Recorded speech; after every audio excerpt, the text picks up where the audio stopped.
capitaine Walidi Enossor, qui accompagne les étudiants dirigeants du secteur maritime vers l'excellence, AMSA 2026. Lancée la conférence annuelle des étudiants et des jeunes du secteur maritime, est devenue un rêve dans le cru de Sliva Obasi.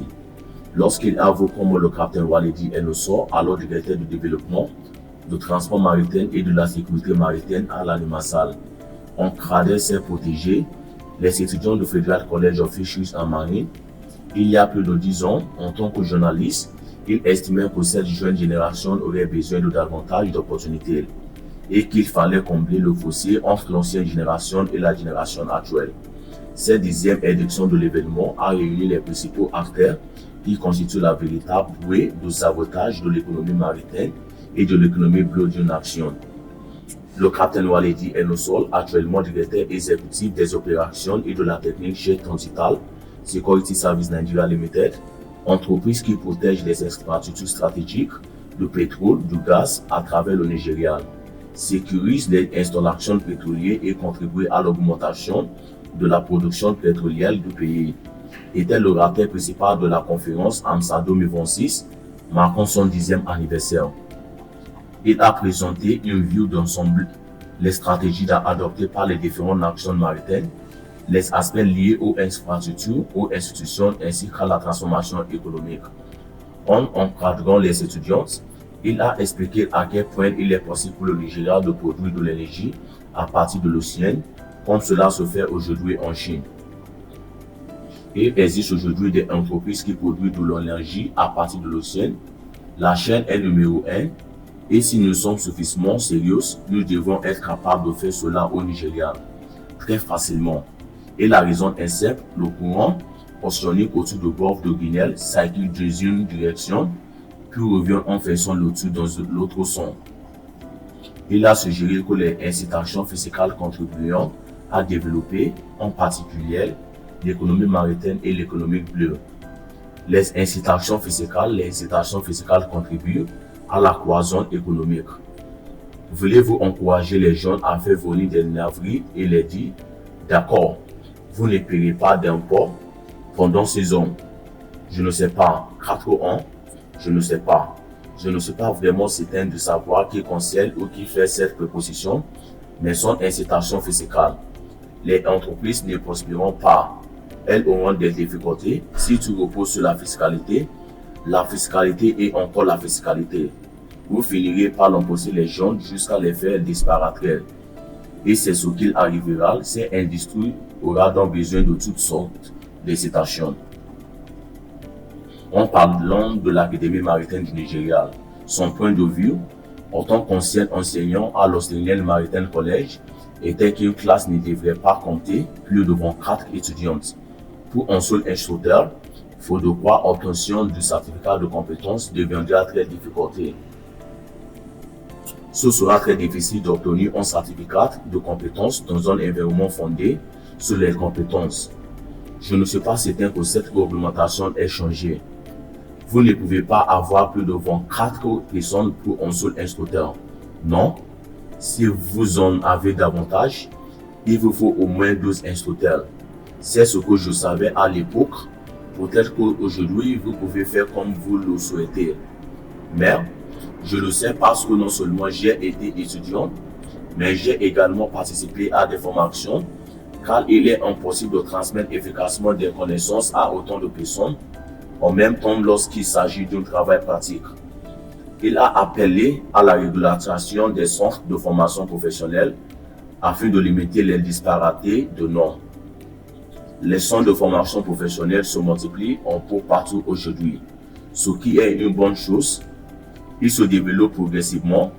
Nous faisons donc de très bons progrès dans ce secteur. Mais nous devons les réglementer,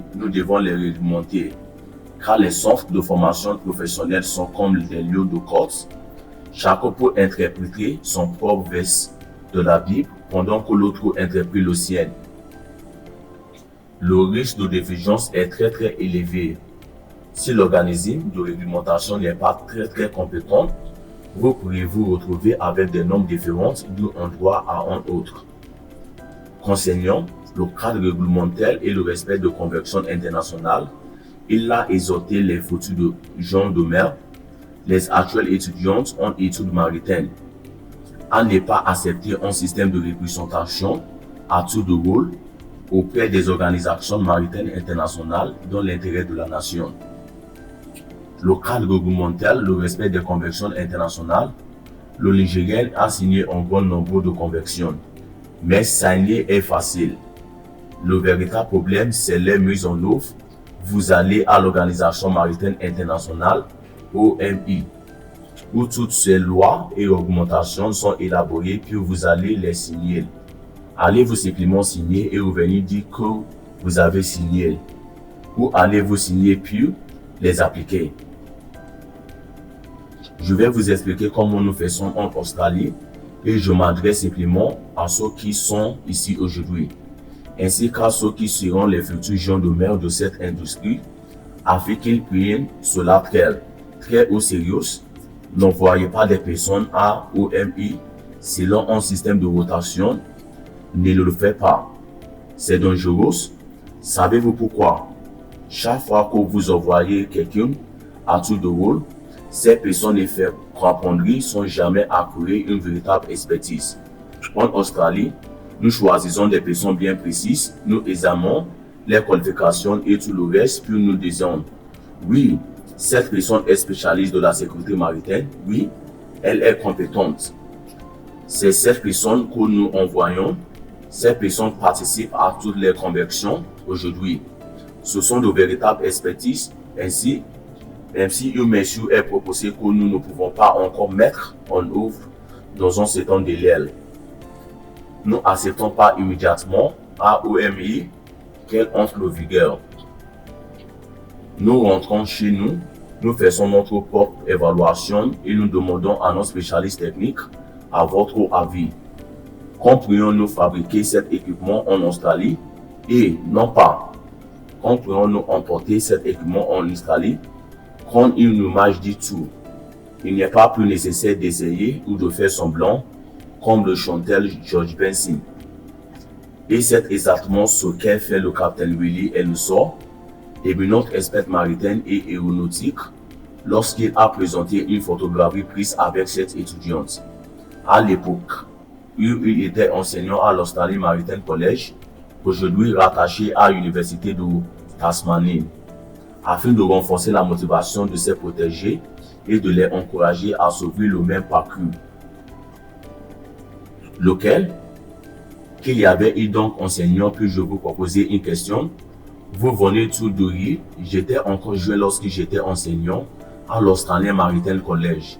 Dis-moi si ce n'est pas impressionnant.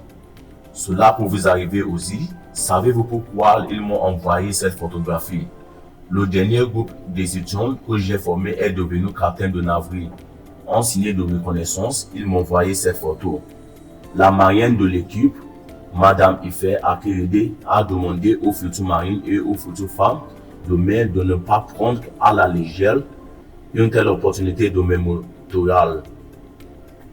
Elle a également encouragé les femmes à rejoindre les associations féminines du secteur de l'économie maritime et de l'économie bleue, car cela leur sera d'un grand soutien.